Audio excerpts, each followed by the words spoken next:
നമസ്കാരം. BJP സംസ്ഥാന നേതൃത്വത്തിനെതിരെ പടയൊരുക്കം നടക്കുന്നു. പൊതുസമൂഹത്തിന് വിശ്വാസമില്ലെന്നുള്ള വിമർശനമുണ്ടാകുന്നു. സംസ്ഥാനത്ത് താമര വിരിയുമെന്ന് കൂട്ടിയും കിഴച്ചും ഒക്കെ മുന്നോട്ട് പോകുന്നതിനിടെയാണ് BJP സംസ്ഥാന നേതൃത്വത്തിനെതിരെയുള്ള പടയൊരുക്കം ശക്തമാകുന്നത്. സംസ്ഥാന പ്രസിഡന്റ് K. സുരേന്ദ്രനെയും കേന്ദ്ര സഹമന്ത്രിയായിട്ടുള്ള V. മുരളീധരനെയും ലക്ഷ്യമിട്ടുള്ള നീക്കങ്ങളാണ് നടക്കുന്നത്. കഴിഞ്ഞ ദിവസങ്ങളിലൊക്കെ തിരുവനന്തപുരത്ത് ചേർന്ന അവലോകന യോഗത്തിൽ ഉൾപ്പെടെ ആ നീക്കം പ്രകടമാവുകയും ചെയ്തു. എന്നാൽ ഈ ഔദ്യോഗിക പക്ഷം ഇക്കാര്യങ്ങളൊക്കെ നിഷേധിക്കുന്നുണ്ടെങ്കിൽ കൂടിയും അതിനകത്ത് നടക്കുന്ന കാര്യങ്ങൾ ഇത് തന്നെയാണ്.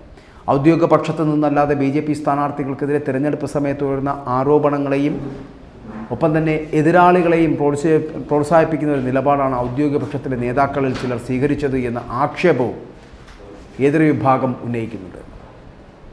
സ്ഥാനാർത്ഥികൾക്കെതിരെ വ്യക്തിഹത്യ നടത്തിയവരെയും ശോഭാ സുരേന്ദ്രൻ്റെ സ്ത്രീത്വത്തെ അപമാനിച്ചവരെ പോലും പ്രോത്സാഹിപ്പിച്ച സാഹചര്യമുണ്ടായി.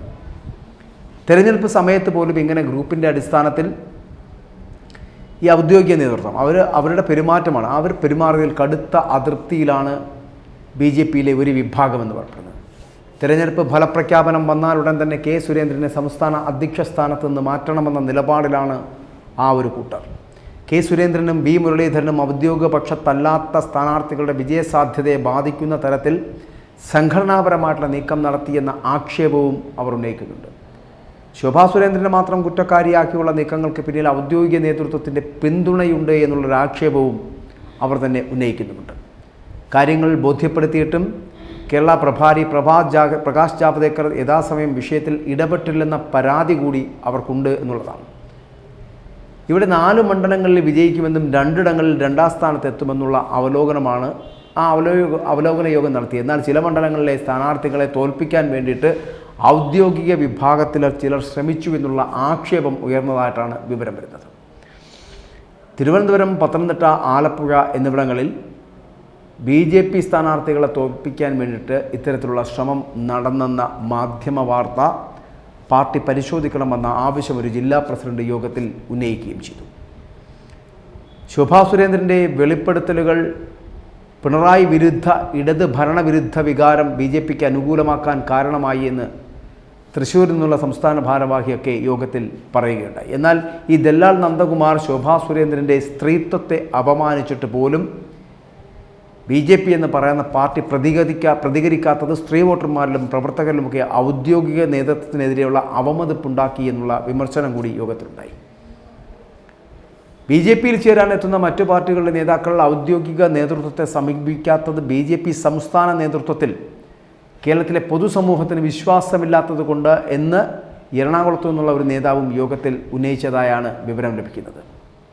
ഇങ്ങനെ ഒരു തരത്തിലല്ലെങ്കിൽ മറ്റൊരു തരത്തിൽ BJP എന്ന് പറയപ്പെടുന്ന പാർട്ടിക്കുള്ളിൽ പടലപ്പിണക്കങ്ങൾ നിരവധിയാണ്. അതുകൊണ്ട് തന്നെ ഒരു പടയൊരുക്കം നടക്കുന്നുണ്ട് എന്നുള്ള കാര്യത്തിൽ സംശയമില്ല. ഈ സംസ്ഥാന നേതൃത്വത്തിനോട് എപ്പോഴും ഒരു അകലം പാലിച്ചിരുന്ന ഒരു വിഭാഗമുണ്ട്. ഗ്രൂപ്പിസം എപ്പോഴും ഉണ്ടാകാറുണ്ട്. മുൻകാലങ്ങളിൽ BJP എന്ന് പറയപ്പെടുന്ന പാർട്ടിക്കുള്ളിൽ അത്തരത്തിലുള്ളൊരു സ്ഥിതിവിശേഷം ഇല്ലായിരുന്നു. പക്ഷേ അധികാരം എപ്പോഴും ഏതൊരു രാഷ്ട്രീയ പാർട്ടിയുടെ ഇടയിലും ഗ്രൂപ്പുകൾ ഉണ്ടാക്കുന്നതിനുള്ള സാധ്യതകൾ വലുതാക്കുന്നു. അതിലൊന്നാണ് ഇപ്പോൾ BJPക്ക് അധികാരം കേന്ദ്രത്തിലും പല സംസ്ഥാനങ്ങളിലും ലഭിച്ച സാഹചര്യത്തിലാണ് അധികാര ശ്രേണിയിലേക്ക് എത്തുന്നതിന് വേണ്ടിയുള്ള ശ്രമം നടത്തുന്നതിൻ്റെ ഭാഗമായിട്ട് BJPക്കുള്ളിൽ ഇത്തരത്തിലുള്ളൊരു പടയൊരുക്കം നടക്കുന്നത്.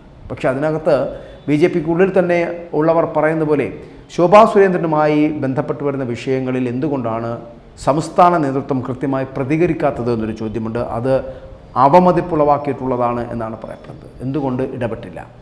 BJP നേതൃത്വം K. സുരേന്ദ്രനോ V. മുരളീധരനോ ആരും തന്നെ അതിനെതിരെ പ്രതികരിക്കാത്തത് എന്തുകൊണ്ടാണ്? മറ്റൊന്ന്, ഇവിടെ തിരുവനന്തപുരം അടക്കമുള്ള ജില്ലകളിൽ ചില നിയോജക മണ്ഡലങ്ങളിൽ സ്ഥാനാർത്ഥി പരാജയപ്പെടുത്തുന്ന തരത്തിൽ BJPയുടെ സ്ഥാനാർത്ഥികളെ പരാജയപ്പെടുത്തുന്ന തരത്തിലേക്കുള്ള പാർട്ടിയുടെ പ്രവർത്തനങ്ങൾ ഉണ്ടായിട്ടുണ്ട് എന്നുള്ള വിലയിരുത്തലുണ്ടാകുന്നുണ്ട്. അതിനകത്ത് ആരാണ് ഇടപെട്ടിട്ടുള്ളതെന്ന് കണ്ടുപിടിക്കേണ്ടത്. മുൻപ് തന്നെ ഈ ലോക്സഭാ തിരഞ്ഞെടുപ്പുമായിട്ട് ബന്ധപ്പെട്ട സ്ഥാനാർത്ഥി നിർണയം ഉണ്ടായപ്പോൾ സ്ഥാനാർത്ഥികൾക്കെതിരെ, അതായത് പരിചിതരല്ലാത്ത സ്ഥാനാർത്ഥികൾ വന്നതുകൊണ്ടാണ് പ്രവർത്തിക്കുവാൻ ആളെ കിട്ടാത്തത് എന്നുള്ള വാചകം ആദ്യമായിട്ട് മുന്നോട്ട് വെച്ചത് കേന്ദ്ര സഹമന്ത്രിയായിട്ടുള്ള V. മുരളീധരനാണ്. അദ്ദേഹം ആറ്റിങ്ങൽ നിയോജക മണ്ഡലത്തിൽ മത്സരിക്കുമ്പോൾ തിരുവനന്തപുരത്ത് നിന്ന് വരേണ്ട പല ഭാരവാഹികളും എത്തിയിട്ടില്ല.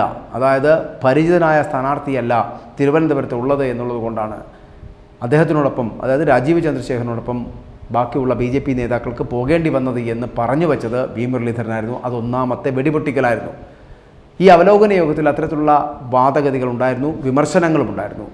ആ വിമർശനങ്ങൾക്കൊക്കെ മറുപടി പറയേണ്ടത് കെ സുരേന്ദ്രനും ബി ജെ പിയുടെ നേതൃത്വവുമാണ്. മാത്രമല്ല വി മുരളീധരൻ കെ സുരേന്ദ്രനെ മുൻനിർത്തിയുള്ള ഭരണം നടത്തുന്നുണ്ട് ഈ ബി ജെ പി സംസ്ഥാന നേതൃത്വത്തിൽ എന്നുകൂടിയുള്ള ആക്ഷേപങ്ങളുണ്ട്.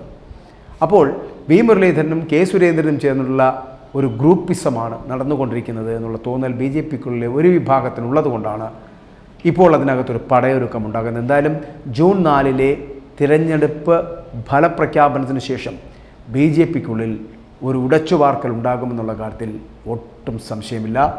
ദേശീയ നേതൃത്വം ഇടപെട്ടുകൊണ്ട് തന്നെയായിരിക്കും അത്തരത്തിലൊരു തീരുമാനവും ഉണ്ടാകാൻ പോകുന്നത്.